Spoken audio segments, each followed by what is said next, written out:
지금부터 친환경 에너지 자립섬 조성사업 성공과 산업화 전략에 대한 세미나를 시작하겠습니다. 먼저 바쁘신 가운데에도 세미나를 빛내주시기 위해 참석하신 내외빈 여러분께 진심으로 감사의 말씀을 드립니다. 개회사 및 인사 말씀이 있겠습니다. 말씀에는 에너지경제신문 홍성추 사장님께서 해주시겠습니다. 오늘 이 자리를 빛내주시기 위해 또 이 세미나에 직접 주제 발표로 나서는 여러분들 뜻깊고 의미 있는 자리입니다. 우리 에너지경제신문은 이러한 세미나를 지속적으로 열어서 우리나라 산업에 신재생 에너지 사업을 할 때 좋은 뒷받침이 될 수 있도록 언론사로서의 지원을 하는 생각입니다. 오늘 이렇게 바쁘신데도 이렇게 많이 오셔주시고 성원을 주셔서 회사를 대표해서 다시 한번 감사 말씀드립니다. 고맙습니다.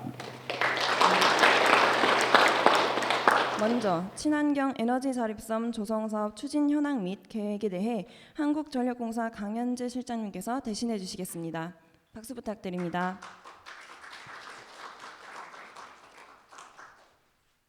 산업부 입장을 말씀을 드리도록 하고 이어서 한전의 역할에 대해서 말씀을 드리도록 그렇게 하겠습니다. 에너지 자립섬 조성 사업 추진 현황 및 계획이 되겠습니다. 목차는 보시는 바와 같습니다. 사업 개요는 기본적으로 발전 단가가 높은 도서 지역의 디젤 전기를 신재생에너지와 ESS를 융합해서 마이크로 그리드를 A에 전력을 공급하는 그런 시스템이 되겠습니다. 울릉도를 보게 되면요, 여기 울릉도 전체 모양이라 보시고요, 풍력과 태양광, 그다음에 테마 관광지, 지열 발전, 여기 마이크로 그리드 센터를 운영하는 그 센터와 ESS가 설치되는 이러한 구조로 되어 있는데요. 상세한 것은 제가 발표를 할 때 말씀을 드리도록 그렇게 하겠습니다. 기본적으로 도서지역의 전력 공급 체계가 변경되게 되겠는데요. 이 사업이 되게 되면은 현재는 한전이 발전도 하고 그다음에 개통 운영도 하고 판매도 하게 되는데, 이렇게 되게 되면은 울릉도 같은 경우에는 발전 사업자가 탄생하게 됩니다. 이 발전 사업자는 전기를 신재생 발전원으로서 전기를 생산하고요. 그 생산된 전기를 한전에서 구매를 해서 다시 한전에서 수용자에게 전기를 공급하는 그런 시스템으로 변화가 있겠습니다. 그 필요성은요, 지금 현재 도서 지역에는 우리나라 도서는 다 마찬가지입니다. 마찬가지인데 디젤을 가동을 해서 전기를 생산해서 공급을 하게 됩니다. 근데 디젤은 아시다시피 그러니까 기름을 떼서 이제 전기를 생산하다 보니까 기름값에 따라서 엄청난 변화가 발전 단가의 변화가 일어나게 되고요. 또 실질적으로 엄청 비싼 가격으로 전기를 생산하게 됩니다.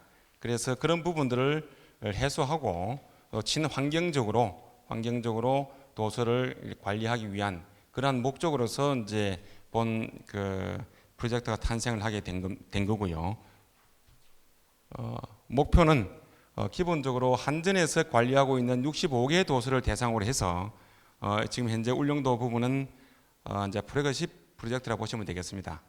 63개 도서를 대상으로 해서 전체 다 어쨌든 디젤을 신재생 발전원으로 바꾸는 그러한 정책적 변화가 있었다.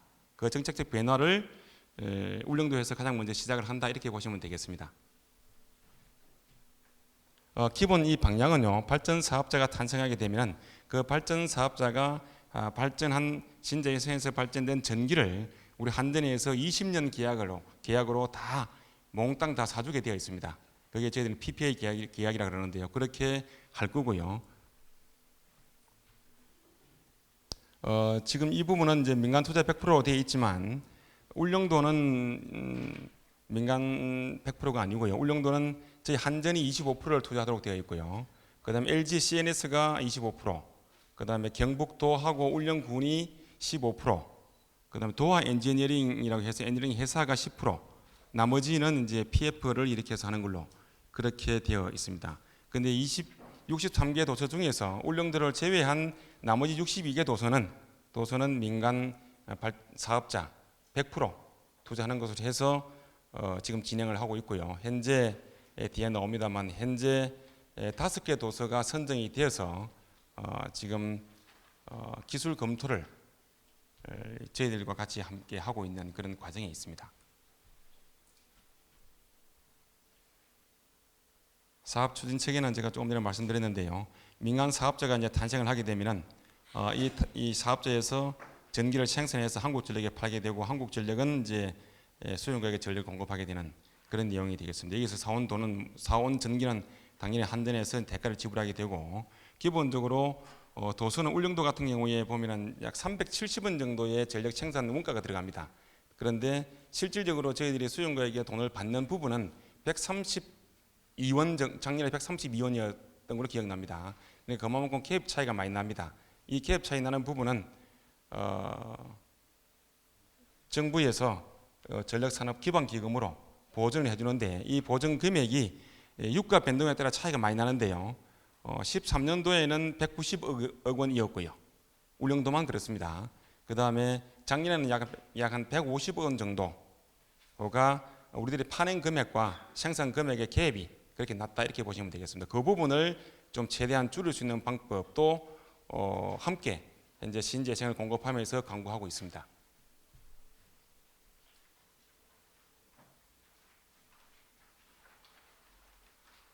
울릉도의 추진 경과를 보면요, 요 전에 원래 14년 2월달에 장관님께서 요 ESS를 포함해서 새롭게 등장한 이 기술들을 가지고 어떻게 하면은 새로운 산업을 이제 일으킬 수 있는가에 대한 간담회를 2월달에 가졌었는데요. 저도 그때 참석을 했었습니다. 거기에서 이제 울릉도가 선택이 된 거죠. 울릉도가 선택이 된 이제 크게 동기는 크게 두 가지입니다. 하나는 일본과의 어떤 그런 지리적 관계, 국가의 서로 어떤 약간 애매한 그런 부분이 있지 않습니까? 독도 문제도 있고요. 그렇게 해서 이제 상징성을 좀 부여했으면 좋겠다 하는 것이 장관님의 뜻이었고요. 또 하나는 이제 지금 현재 일반 기타 도서에 기본적으로 조그만 도서에 신재생을 이제 공급하고 있는 중인데 그것은 이제 연구하는 그런 과정이었고 이거는 사업 비즈니스 모델로 만들어서 여기에 참여하는 기업들에게 기회를 좀 주자. 그렇게 해서 좀 대형으로 하자. 이렇게 해서 선택된 것이 울릉도입니다. 그래서 작년 2월달부터 시작을 해서 여기에 이제 민간 합동 TF라 그래서 산업부에서 구성을 했습니다. 여기에는 산업부 에너지자원실장님께서 이제 위원장이 되셨고요. 또 학계에서는 문성일 서울대 교수님께서 이제 공동위원장으로 해서 약 20명 정도가 구성이 되어 가지고 이제 이 사업을 어떻게 구성을 해서 어떻게 끌고 나갈 것인가 그리고 수익 구조를 어떻게 만들 것인가 하는 그런 부분들에 대해서 깊이 있는 토론을 했고 그걸 3회에 걸쳐서 토론을 했고요. 여기를 이제 백업하기 위해서 저희 기술진들이 실무진들이 한 20차례 정도 기술 미팅을 해서 그 미팅 결과를 이제 민간 TF에 상정을 해서 추인하는 그런 형식으로 진행이 되었었던 겁니다. 그렇게 하고 이제 여기 참여하시는 기업들과 MOU를 체결을 했고요. 올 8월 26일 날 주주간 협약을 해서 9월 11일 날 요 에너지 자립섬 SPC인데요. 탄생을 시켰습니다. 10월 달에 착공은 되었고요. 지금 현재는 12월 20일을 목표로 풍력기의 맨 마스트를 설치하는 걸 마치려고 하고 있는 과정이 있습니다. 울릉도 모양인데요. 기본적으로 울릉도에는 이제 디젤 발전을 하고 있는데 디젤 발전이 19.2 수력이 조금 있고요. 0.7 디젤이 18.5 이렇게 해서 19.2메가를 가지고 전력을 공급하고 있는 중인데 여기에 이제 태양광 1메가, 풍력 8메가, 그다음에 이제 수력이 발전기가 엄청 오래됐습니다. 그것을 개조하게 되면은 용량은 줄어들지만 출력은 늘어나게 됩니다. 그 부분이 0.66 600이고요. 그다음에 ES에서 그 연료전지, 지열 여기는 또 지열을 포함하도록 되어 있는데요. 요 다른 섬과 좀 특이합니다. 지열은 기본적으로 우리나라는 어느 땅을 파든지 간에 1km 내려가게 되면 25도씨가 나온답니다. 우리나라에는 나오는데 육지에서 가장 이제 열 분포가 좋은 데가 포항이라 그러는데요. 포항도 현재 지열 발전을 하기 위해서 국가 과제로 지금 현재 추진 중에 있고요. 그 포항은 1km 내려가는 데에 44도씨가 나온답니다. 나오는데 경계성 부분을 보면은 IRR이 9.7% 나온다 그러네요. 44도씨가. 근데 울릉도는 현재 이 동과 서로는 13년도에 확인이 되었고 지금 현재 요쪽으로 북남쪽으로 확인하고 있는 중인데 이미 확인된 내용을 보면은 1km 내려가는데 96도씨가 나오는 걸로 확인이 됩니다. 그래서 지열은 울릉도에서는 상당한 경계성이 있는 걸로 그렇게 저희들은 판단을 하고 지열을 넣기로 결정을 했고요.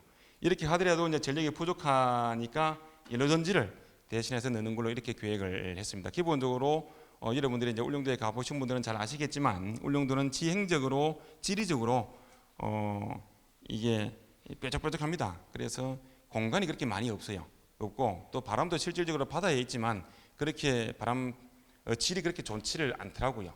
그래서 풍력과 태양광을 하는 데에 한계가 있습니다.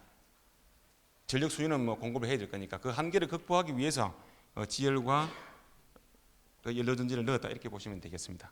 지금 이제 연료전지 때문에 그 산업부도 그러고 이런 이제 교수님들 일부도 조금 부정적으로 생각하는 부분이 있는데 그 부분은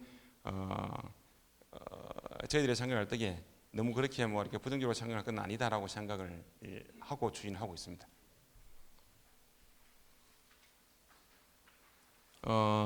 조금 전에까지는 이제 도서 지역 중에서 울릉도를 말씀을 드렸고요. 다른 도서에 62개 도서를 대상으로 해서 이제 울릉도와 같은 모델로 전력 공급 시스템을 바꾸는 건데 여기에 차이 나는 부분은 한 개밖에 없습니다. 아까 말씀드린 대로 울릉도는 한전과 지자체와 그다음 민간이 들어가지만 기타 62개 도서는 순전히 민간 100% 들어가는 것으로 그렇게 되어 있는 부분인데요. 그렇게 해서 사업자 선정을 올 7월 달에 사업자 선정이 되었고 사업자는 4개 사업자에 여기 보면은 덕적도는 이제 KT고요. 사업지도는 우진, 조도와 금은도는 LG CNS, 투자도는 포스코 컨소시엄 이렇게 해서 구성이 되어 있고요.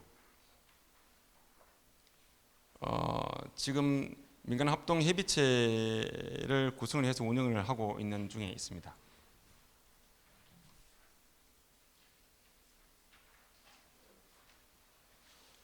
이렇게 하는 데에 핵심적으로 지금 불확실성이 있는 부분이 있는 것이 기본적으로 여기는 이제 디젤 부분이 아까 이제 처음에 말씀드린 대로 디젤을 떼서 전기를 생산해서 공급하는 비용보다는 낮도록 그렇게 되어 있는 구조로 설계가 되었거든요. 그러다 보니까 디젤 가격은 이제 엄청나게 여기 보시다시피 변동이 심합니다. 이렇게 심한데 태양광이나 풍력 같은 경우는 설치만 했고 나면은 거의 변화가 없잖아요. 그래서 여기에서 오는 그 불확실성 부분을 어떻게 해칭할 것인가에 대한 연구를 현재 계속하고 있습니다. 실제 시작할 때는 요쯤이었거든요. 지금은 여기에 내려와 있습니다. 그러다 보니까 이제 이게 차이가 너무 많이 나거든요. 그래서 이 차이를 어떻게 이제 해칭할 것인가에 대한 검토를 현재 계속하고 있고 산업부에서 여기에 대한 산업부 고시를 일전에 한번 이제 이 구축하는 데에 기본적으로 들어가는 용량, 건설하는 데 들어가는 비용을 보존하기 위한 용량 요금과 전력을 팔아서 돈을 벌 수 있는 전력량 요금 그리고 이제 REC이라 그래서 리뉴얼 에너지를 공급하게 되면은 일정 부분은 이제 그걸 거래할 수 있는 제도가 있습니다. 그 제도를 활용해서 이제 수익을 들어오는 거 이 세 가지를 이제 수익 요소로 했는데 그 중에서 이제 유가 변동 부분을 반영을 하려고 하다 보니까 수익성에서 조금 여러 가지 문제가 좀 될 수 있는 부분이 있습니다. 대신에 REC라 그래서 이제 신재생 발전을 하게 되면은 투자비가 많이 들어가지 않습니까, 그죠? 그 투자비를 보존하기 위해서 이제 RPS 제도를 도입해서 REC 거래를 하도록 되어 있는데 그 REC 거래를 원래는 육지만 하도록 되어 있었습니다. 그런데 이제 울릉도를 하면서 도서 지역에도 REC를 신재생으로 발전된 전력을 가지고 이제 판매할 수 있도록 제도를 바꿨는데 그럼에도 불구하고 유가에 대한 변동이 심한 부분이 이 경제성에 사업성에 영향을 미치기 때문에 REC 부분은 육지와 달리 모든 우리가 공사비가 실질적으로 이제 육지보다는 도서가 어직이 많이 들어가지 않습니까? 그런 부분들을 보존해두기 위해서 REC 가중치 조정하는 작업을 현재 하고 있습니다. 용역을 줘서 가중치를 육지보다는 좀 더 많이 주는 걸로 기본 컨셉은 가지고 이제 용역을 하기 위한 준비 작업을 하고 있는 단계입니다. 금년 말에 이번 달에 되겠습니다. 이번 달에 웬만하면은 얼마만큼의 전력 공급을 할 수 있는 신재생 발전원을 믹스를 할 것인가에 대한 결정을 하려고 합니다. 그 PPA 체결은 여기는 뭐 이렇게 되어 있지만 기본적으로 이제 울릉도가 먼저 시작을 했기 때문에 울릉도 것을 먼저 PPA 계약을 체결을 하고 그거를 벤치마킹해서 다른 5개 도서도 유사하게 적용을 하도록 그렇게 현재 방향을 잡고 해나가고 있고요. 이거를 위해서 지금 한전에서는 PPA 계약을 어떻게 하면 좋을지에 대해서 아까 20년 동안 계약을 한다 그랬습니까? 그죠? 그 부분에 대해서 지금 현재 용역을 하고 있는 중입니다.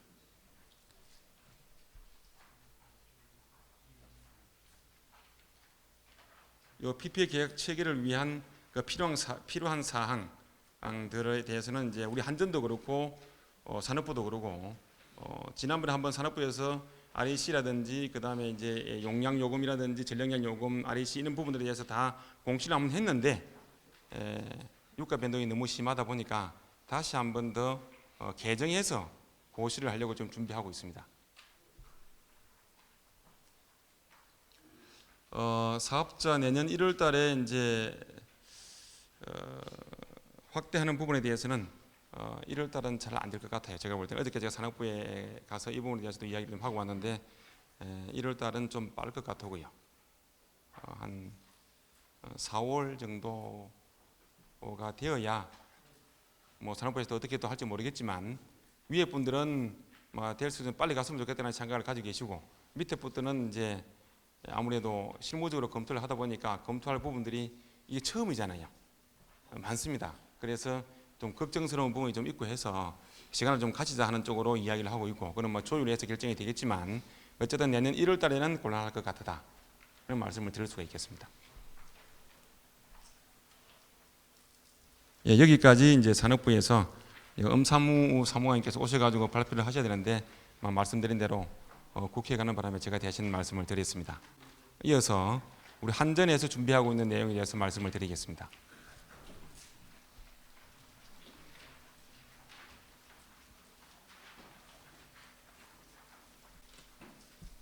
저희들은 이제 에너지 자립성을 어떻게 기술적으로 구축할 것인가, 전기 품질의 문제 없이 어떻게 구축할 것인가, 그리고 경제성을 우리가 이제 전기 품질을 많이 높이려 그러면 아무래도 경제성이 더 이제 낮아지거든요. 그런 부분들을 어떻게 하면은 경제성을 확보하면서 지금 있는 전력 공급 시스템에서 갖추고 있는 전기 품질보다는 나쁘지 않도록 더 좋도록 할 수 있을까 하는 그런 기술적인 부분에 대해서 지금 현재 제가 연구를 계속하고 있고 함께 대화를 하고 있고요. 이런 부분하고 그다음에 한전에서 그럼 어떻게 역할을 해서 민간 사업자들이 이 사업을 하는 데에 문제가 없도록 할 것인가 하는 것에 대해서 저희 역할을 하고 있는데 그 부분에 대해서 말씀을 드리도록 하겠습니다.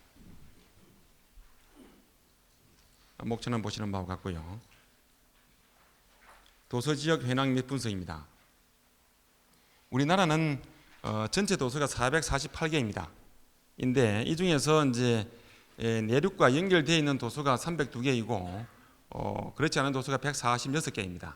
이거는 이제 자도서를 다 포함한 부분이고요. 이 중에서 모도서만 가지고 보면은 127개가 있는데 이 중에서 한전이 63개를 가지고 있습니다. 전력 공급을 책임지고 있는 부분이 63개이고요. 지자체가 22개, 주민자치적으로 해서 이제 42개 섬이 있는데 63개 도서에 대해서 어떻게 할 것인가에 대한 내용을 제가 지금 설명한 내용이 63개에 대해서 해당되겠습니다. 지금 6월달 현재나 12월 현재나 같습니다. 이 부분은 노랗게 되어 있는 부분이 현재 진행되고 있는 도서마다의 에너지 자립성 구축 사업이 진행되고 있는 그런 내용이고요. 나머지 부분이 이제 설치되어 있는 운영 중에 있는 그런 도서라 보시면 되겠습니다. 그리고 차이 나는 부분은 아까 말씀드린 대로 울릉도 부분은 저희 한전이 포함되어 있는 부분이고 나머지는 포함되어 있지 않다 이렇게 보시면 되겠고요. 일반 현황인데요. 이것은 뭐 도서가 원체 이제 다양하기 때문에 도서 일반적으로 다 할 수는 없고, 나중에 혹시 여러분들이 이 사업에 참여하려 그러면은 어떤 내용으로 분석을 하고 현황을 파악하면 되는가에 대한 부분들을 가이드하기 위해서 제가 예를 들었습니다. 추자도 부분인데요. 우선 인구를 아셔야 되고, 그 다음에 이제 호수를 알아야 전력 사용량을 예측해서 계산을 안 하겠습니까, 그죠? 그 다음에 연간 발전량이 이 도서에는 얼마나 되는가. 그 다음에 이 부하 패턴이 계절별로 어떠한 부하 패턴을 가지고 있는가. 그럼 우리가 신재생 발전을 하게 되면 어떻게 원을 구성해서 공급할 것인가 하는 그런 부분들을 하기 위해서는 계절별, 조금 막 그렇지만 시간대별까지 여러분들은 분석을 해서 부하 패턴을 쭉 그림을 그려야 됩니다. 이 그림을 그릴 수 있는 자료는 우리 한전 홈페이지에 와보면 다 이렇게 공시가 되어 있기 때문에 그건 여러분이 참조하시면 되겠습니다. 그리고 이제 평균 최대 최소의 부하량도 알고 계셔야 되고요. 이렇게 아셔야 결국은 이제 이 에셋을 가지고 결국은 조정을 이렇게 해야 되는데, 그래야 이게 이제 설계가 가능하고요. 그 다음에 현재 계통이 어떻게 구성되어 있고, 선로 용량이 얼마짜리로 되어 있고, 길이가 얼마이고, 선로별로 부하가 얼마나 달려 있고 하는 그런 부분들이 쭉 여러분들이 검토가 되어야 설계하는 데 도움이 될 거니까요. 이런 부분들을 검토를 쭉 하셔야 되고요.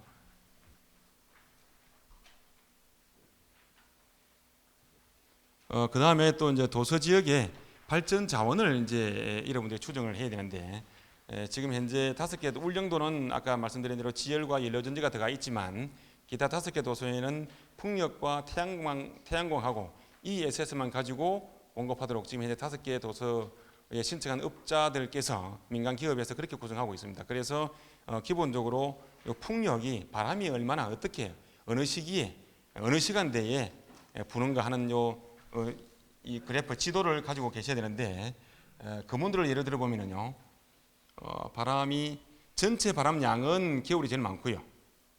그 다음에 요 시간대별로 되어 있는데요. 여기는 봄입니다. 봄에는 이러한 바람 패턴을 가지고 있다. 그렇게 말씀을 드릴 수 있고, 여기 보시면은 하절기가 요 하절기인데요. 하절기는 이 동절기 대비 반밖에 되지 않습니다. 그래서 나중에 구성하실 때 이런 부분도 다 고려를 하셔가지고 믹스를 시켜야 되는 부분이고요. 아시겠지만 태양광은 낮에밖에 안 되는데, 그 중에서도 봄에가 제일 많은 발전량을 낼 수가 있도록 그렇게 되어 있네 보니까요. 여름에는 날씨가 너무 더우면 그게 또 효율이 떨어지니까 그런 것 같습니다.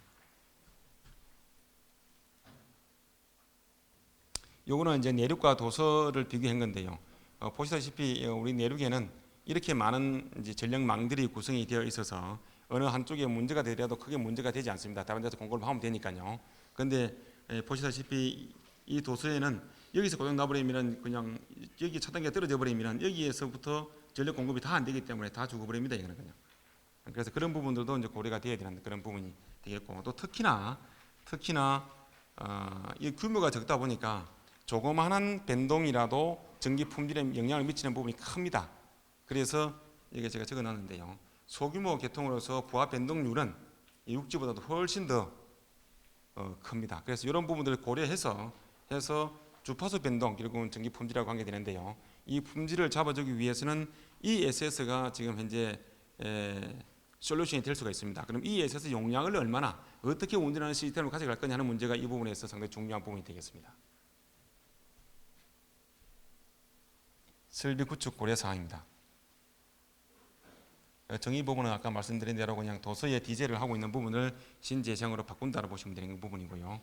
시스템은 현재 디젤로서 발전기를 하고 있는 부분인데, 리튬 배터리도 종류가 많은데 현재 생각하고 있는 부분은 리튬 배터리를 생각을 다들 하고 있습니다.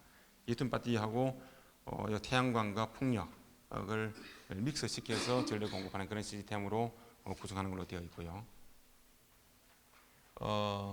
구성할 때에 기술적으로 크게 4가지를 고려해야 됩니다. 설계 기술과 요소 기술과 제어 기술, 운영 기술인데, 이 설계 기술 부분은 기본적으로 경제성을 고려해서 설계가 되어야 되는 부분, 기업들이 경제성이 없으면 할 리가 만무하겠죠. 고려해야 되는 부분이고요.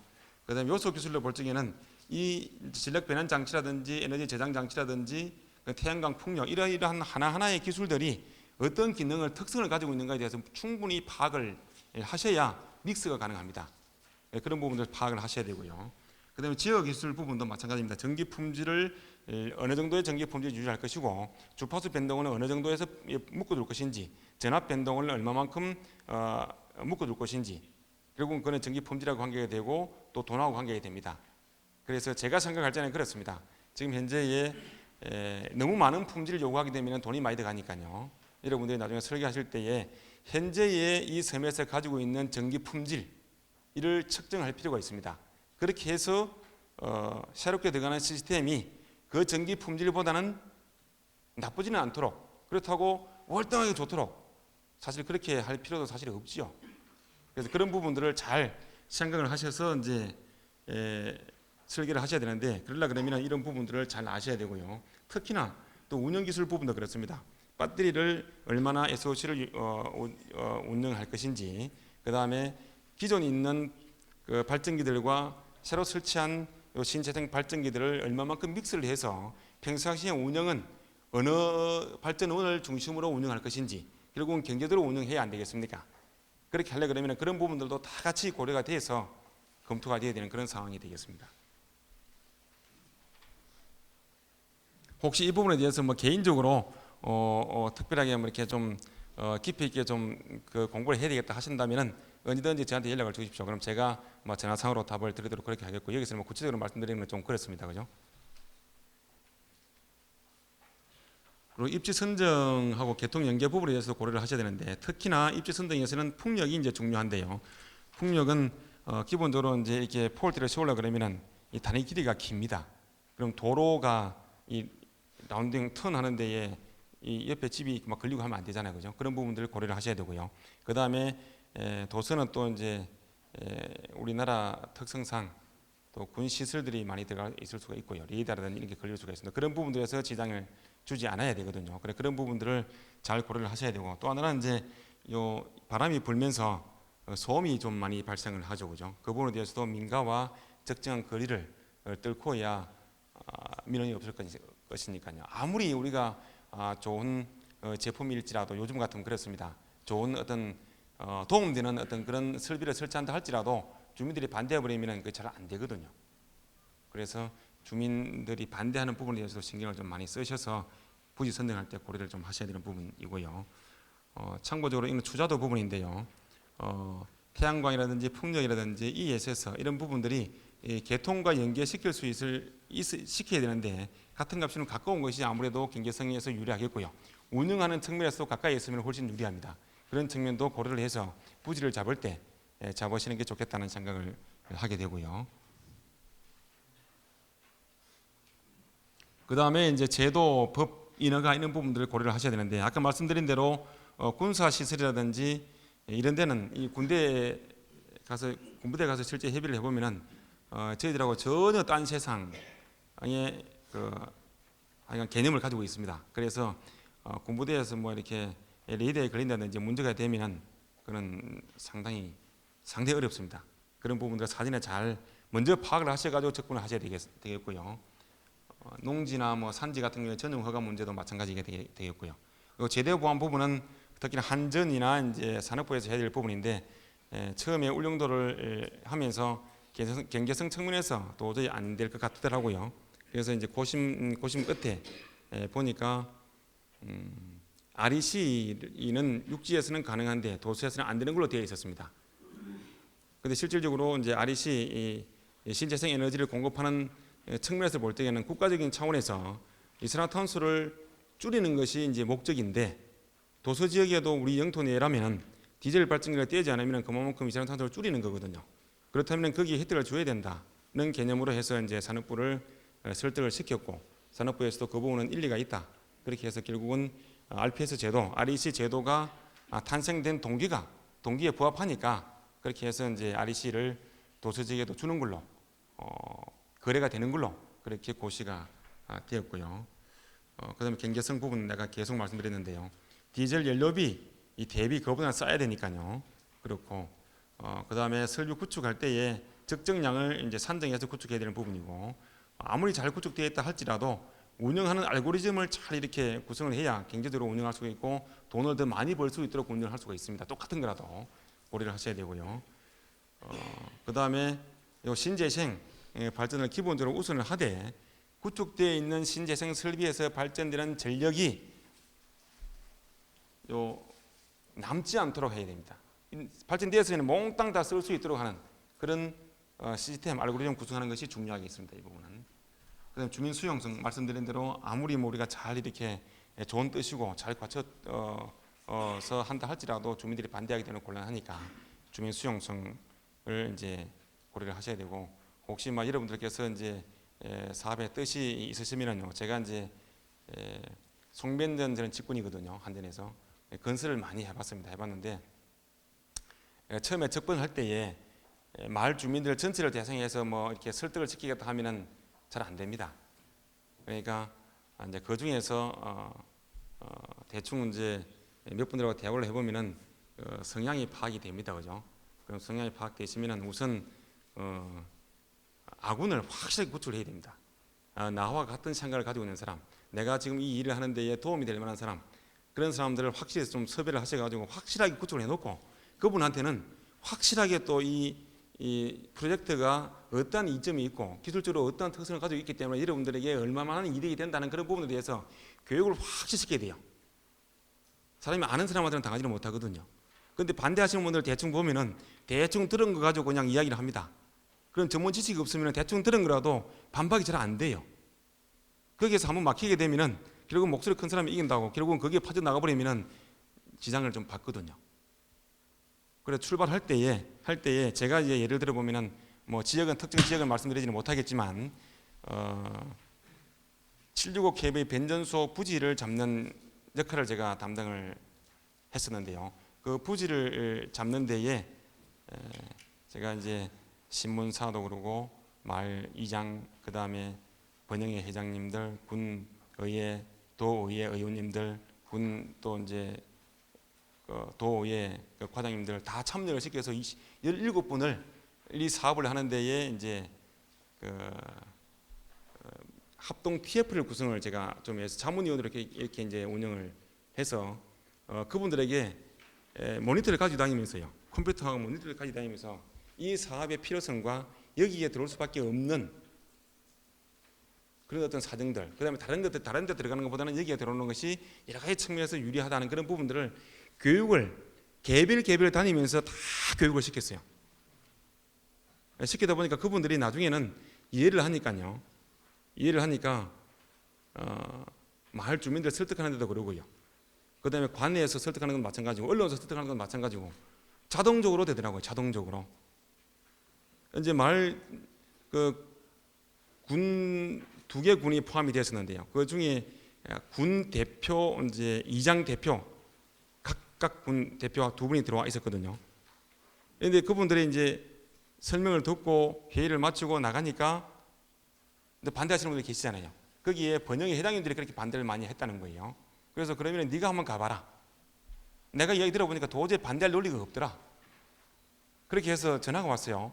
그럼 지금 이제 위원이 안 돼 있는데 번영의 회장님을 A군, B군의 번영의 회장님 2분을 우리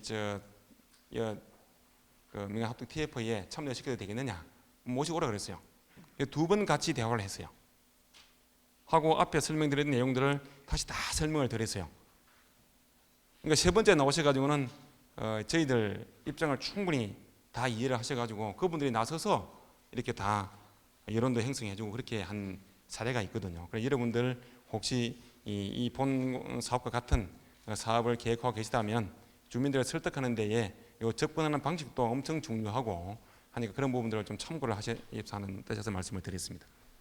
태양광의 이용률 그렇게 해서 전체 이제 원별로 만들어내고요.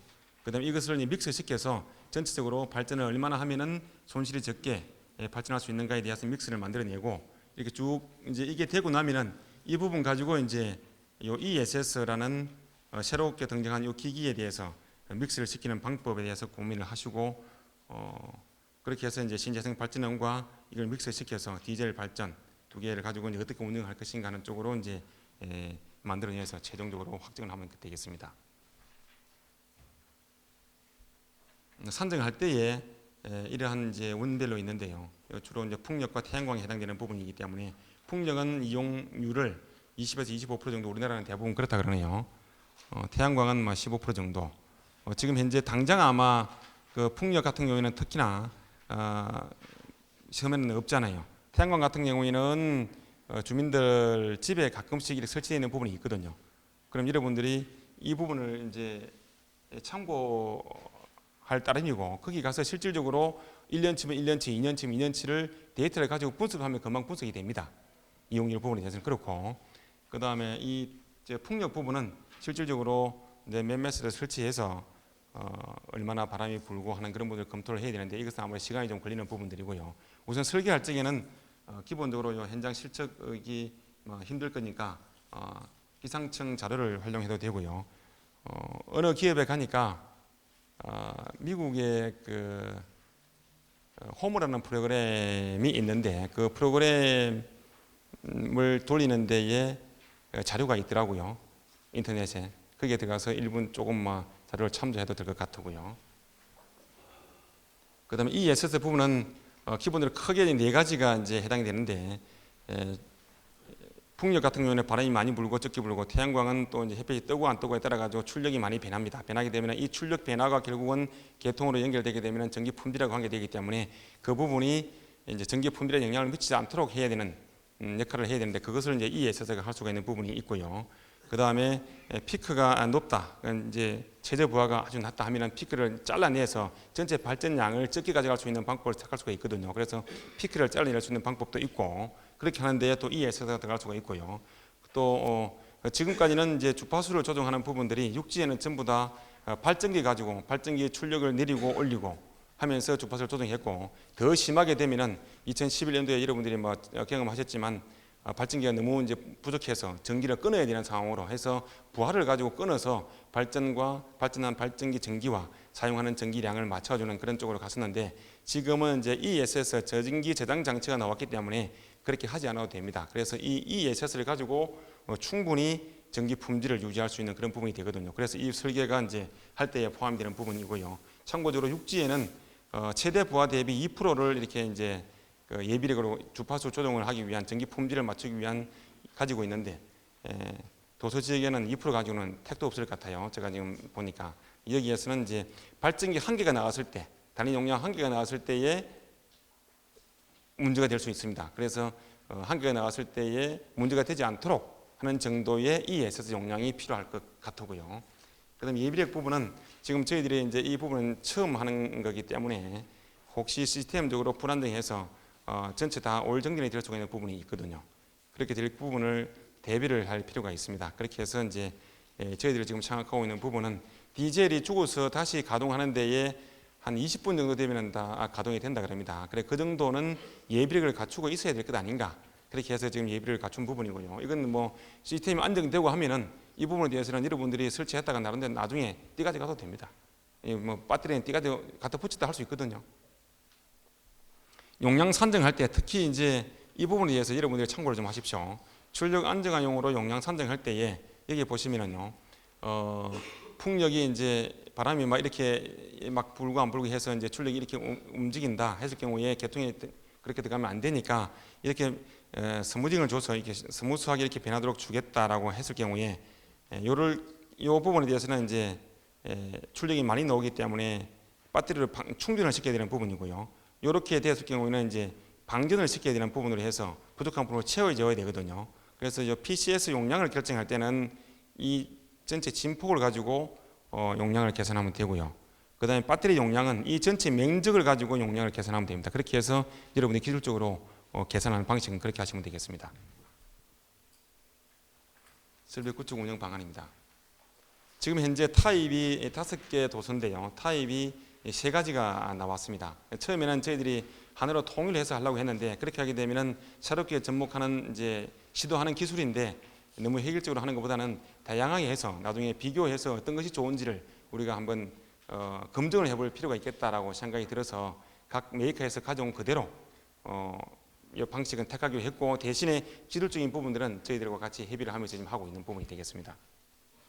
이것은 이제 A 기업에 해당되는 부분인데요. 디젤, 태양광, 풍력, ESS 부분인데, 보시면은 특히 ESS 부분에서 요 주파수 조정하는 부분, 그 다음에 신재생 발전을 이제 스무딩하게 하는 부분, 그 다음에 피크를 세이빙 시키는 부분, 그 다음에 정전됐을 때에 예비역으로 확보할 수 있는 부분, 이렇게 나누어서 각 이제 알고리즘을 구성을 하고 용량을 산정을 해서 이렇게 하는 기업이 하나가 있습니다. 스타일이 하나가 있고, 운영하는 방법은 또 크게 보면 두 가지가 있을 수 있는데요. 하나는 디젤, 전체적으로 볼 때 디젤과 이제 요 5개 도서는 디젤과 디젤과 신재생이 거의 한 50도 50으로 보시면 되겠고요. A 기업은 태양광만 하는 기업은 거의 80% 이상이 되는 거고, 나머지는 50대 50 정도로 보시면 됩니다. 이렇게 된 상태에서 어떻게 운전하는 것이 좋으냐 하는 문제는 두 가지가 나올 수 있겠는데요. 하나는 디젤을 마스터 운전이라 그래서 부하가 변할 때에 디젤을 출력을 감발을 시키는 방법이 있고, 신재생은 그대로 똑같이 전력을 내는 방법이 있습니다. 이런 방법이 하나가 있고, 또 하나는 디젤은 출력을 똑같이 내고 나머지 이제 신재생에서 출력을 부하를 추정해서 하도록 하는 방법이 있는데, 제가 개인적으로 생각할 적에는 밑에 방법이 더 경제적일 것이고, 또 이제 전기 품질 측면에서도 밑에 방법을 하는 것이 더 낫겠다는 생각이 듭니다. 디젤 부분은요, 디젤 발전기별로 좀 차이가 나겠지만 70% 플러스 내외가 될 때에 제일 효율이 좋다 그럽니다. 기름이 적게 먹는다는 이야기죠. 그래서 70%를 고정을 딱 시켜 놓고요. 나머지는 신재생으로서 이 부하가 변하는 만큼 이것이 이제 전력을 많이 생산해서 공급하고 또 충전시키고 하는 쪽으로 가는 것이 좋지 않을까, 그렇게 생각이 들고요. 이것은 이제 B 타입인데요. 구축 용량은 같습니다. 같이 구축하는 설비 내용은 같은데, 요 ESS를 하나의 유닛으로 그냥 다 묶어 놨습니다. 아까 거기는 이제 종류별로 나누어서 용량을 산정해서 따로따로 운전을 하고 시스템을 따로따로 구축되어 있지만, 이것은 이제 한꺼번에 다 같이 그러한 기능들을 다 몽땅 만들어 한 개로 만들어낸 겁니다. 이거는. 그래서 이렇게 하는 것이 좋은지, 앞에 타입을 하는 게 좋은지에 대해서는 우리가 운영을 하면서 평가를 좀 해야 될 것 같습니다. 이것은 이제 기본적으로 그렇습니다. 여기에서 전기를 기본적으로 생산을 하고 이제 수요가 공급을 하고요. 부족한 부분은 무조건 여기에서 그냥 가는데, 요 태양광이나 풍력에서 아무리 많이 이제 발전하더라도 발전한 부분은 몽땅 다 위에서 저장을 시켜버리는 겁니다. 시켜버리고 여기 부족한 전력만 이렇게 해서 나가도록 그렇게 하는 시스템이고요.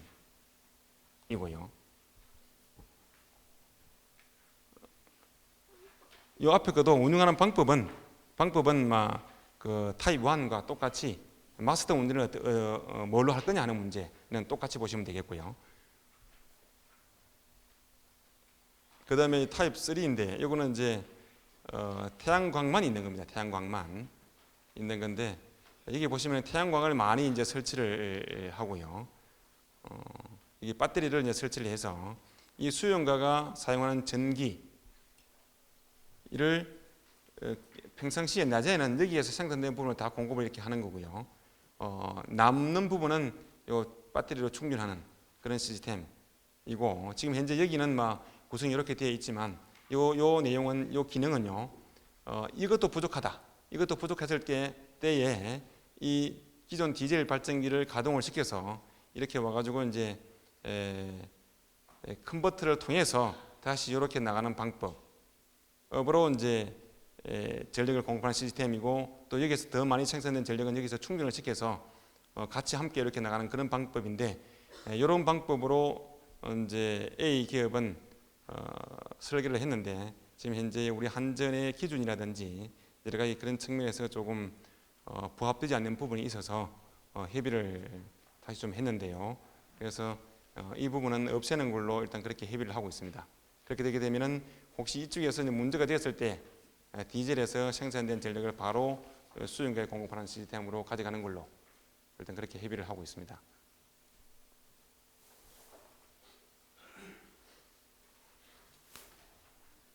이것은 운영하는 방법인데, 이건 아까 앞에하고 좀 틀립니다.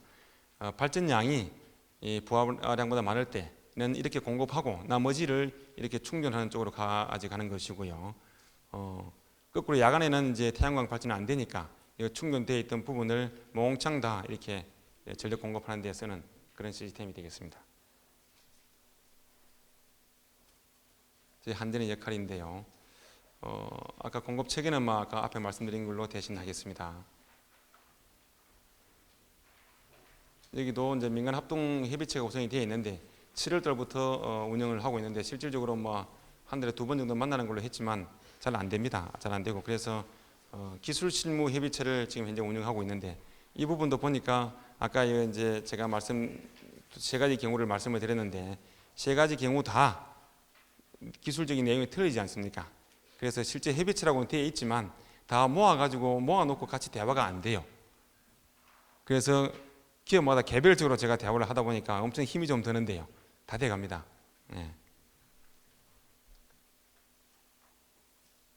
이거는 저희들이 저희 한전 주관으로 해서 기구축한 설비 사례인데요.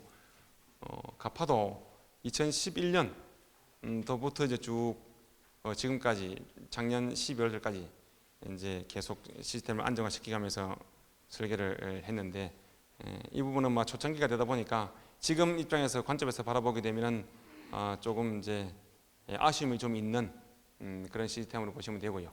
여러분들이 참고할 부분은 제가 앞에 말씀드린 그런 부분들을 참고해서 설계하면 되겠습니다. 이것은 우리가 이렇게 예전에 이렇게 해서 운영을 해봤다. 그러니까 운영이 되더라 하는 부분으로 이해를 좀 하시고요. 그다음 이것은 이제 전력연구원에서 가사도를 대상으로 해서 이제 국가 과제로 해서 했는데 이 부분도 마찬가지로 제가 앞에 말씀드린 그런 내용들을 쭉 종합해서 보면은 좀 미진한 부분들이 많고 경제성 측면에서 상당한 비용이 들어간 부분이 있는데요. 이 부분도 결국은 목적이 연구를 하기 위한 목적이었지 경제성을 가지고 한 목적이 아니기 때문에 바라보는 시각은 연구의 목적으로 만들었다라고 보시고요. 현재 작동은 잘 되고 있습니다. 저희들은 이런 부분들을 다 고려해서 전기 공급하는 데도 문제가 없고 시스템들도 문제가 없고 경제성 측면에서도 가장 최적화된 그러한 이제 시스템을 만들어내기 위해서 계속 기술 검토 회의를 하고 있는 중이고요. 울릉도 부분이 되겠습니다. 아까 말씀드린 부분인데 현재 울릉도는 전체 발전 설비가 여기 저동에 있고 남양에 있고 여기 수력 발전이 있습니다. 이렇게 시스템 되어 있습니다. 나머지는 아까 말씀드린 걸로 대신하겠습니다. 기본적으로 울릉도는 현재 디젤 있는 부분들을 1단계, 2단계에 나누어서 구축하는 걸로 되어 있고요. 1단계는 신재생으로 30% 구축하는 걸로 되어 있습니다. 2단계는 이제 나머지 70%를 다 구축을 해서 명실상부하게 울릉도는 탄소 제로 섬을 목적으로 가져가고 있고 나머지 아까 5개 도서는 전체 시스템이 다 신재생으로 되는 건 아닙니다. 50% 정도만 신재생을 공급하는 걸로 되어 있고요. 에너지원은 이렇게 되어 있습니다. 결국은 저희 한전은 그 공기업이 되다 보니까 정부 정책에 이제 맞추어서 저희들이 실행하는 과정에 있고요. 또 하나는 이제 또 공기업으로서 여러분들에게 많은 기회를 줘서 실질적으로 이러한 기술들을 가지고 해외에 나갈 수 있도록 하는 레퍼런스를 쌓는 데 저희들이 이 기능을 하는 그런 역할을 하고 있다 이렇게 보시면 되겠고요. 실질적으로 지금 제가 말씀드린 이 프로젝트들은 작년 2014년과 15년과 14년 그 이전하고 비교하면 됩니다. 그 이전에는 실질적으로 ESS라는 장치가 없었죠, 그죠? 그래서 신재생을 가지고 전력 공급 시스템을 만들어내는 데 한계가 있었다. 그런데 이제 우리 한전 우리 육지 계통에 이제 풍력 갖다 넣고 그다음에 이제 태양광 갖다 넣고 하는 부분들은 그럼 그때는 괜찮지 않았냐라고 이야기할 수 있겠지만 그 부분은 원체 계통이 큰 상태에서 이 들어오는 발전량 태양광이나 풍력으로 들어오는 발전량은 조그만 하잖아요. 그래서 한강에 돌 던져 넣기다라고 생각하시면 됩니다. 그래서 별 그 영향을 안 줬기 때문에 저희들이 그냥 받아들인 부분이고 저희 한전 입장만 생각했더라면은 그 전기 들어오는 부분도 전기 품질을 일정한 수준까지 유지를 해서 계통에 물리라고 할 수 있겠죠, 그죠? 있었겠지만 저희들은 공기업이기 때문에 그렇게는 하지 않았고요. 지금은 이제 도서 지역이지 않습니까? 도서 지역은 이 한강물이 아니라 밖으로서 있는 물이라 보시면 됩니다. 그게 돌을 하나 넣는다고 생각해 보십시오. 물이 넘치죠, 그죠? 물이 넘친다는 이야기는 결국은 전기적으로 보면은 시스템이 다운된다고 보시면 됩니다. 그렇기 때문에 물이 넘치지 않도록 넘치는 물을 받아내야 돼요, 사전에. 그렇게 하기 위해서는 완충적 역할을 할 수 있는 기술이 있어야 되는데 그 기술이 ESS인데 이 ESS가 작년에 제가 ESS 우리 한전의 사업팀장을 했는데요. ESS를 알기 때문에 제가 자신 있게 이 도서도 여러분들에게 설명할 수가 있고 또 시스템 운영하는 데 문제가 없다라고 말씀드릴 수 있는 부분이 ESS를 알기 때문에 그렇고요. 또 혹자는 ESS에 대해서 아직도 이제 좀 잘 모르시는 분들은 옛날 생각만 해가지고 이게 뭐 조그마한 계통의 폭력, 뭐 단위 용량이 크니 정리 그러고 그죠? 뭐 여러 가지 말을 많이 하시는데 그런 부분 그런 교수님들 많이 계세요. 계시는데 그 교수님들은 공부를 좀 더 하셔야 될 것 같아.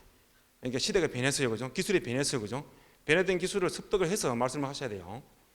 근데 이제 거기에 또 이제 평가하시는 분들은 내용을 잘 모르시는 분들은 그분들이 이야기 맞는 것처럼 또 이야기를 하고 다녀요. 그러면 신산업이 지금 세계적으로 볼 적에 배터리 시장은 우리나라가 제일 뛰어나잖아요. 이거 이제 시스템을 구축하는 부분은 우리가 제일 먼저 나가고 있는 중이거든요. 그래서 이것이 그 세월호에서 여러분들 뭐 나온 용어입니다만은 골든 타임이라는 용어가 있지 않습니까? 이 분명히 여기도 골든 타임이 있다고 생각하고 저는 지금이라고 생각합니다. 그래서 이 가는 데에 이 내용을 잘 모르시면서 괜히 뭐 이런저런 이야기를 하시는 것은 맞지 않다.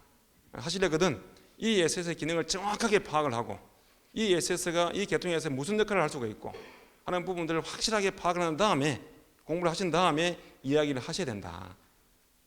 그렇게 해야 이 프로젝트가 가는 데에 국가적인 차원에서 가는 데에 지장이 없을 것이다. 저는 그렇게 생각을 합니다. 여기 계시는 여러분들께서 혹시 그 부분에 대해서 의심이 가신다면 뭐 저한테 연락을 주십시오. 제가 설명을 드릴 테니까 설명을 드려서 그 의심 부분을 제가 해소해 드릴게요. 예, 여기까지 말씀을 드렸습니다. 예.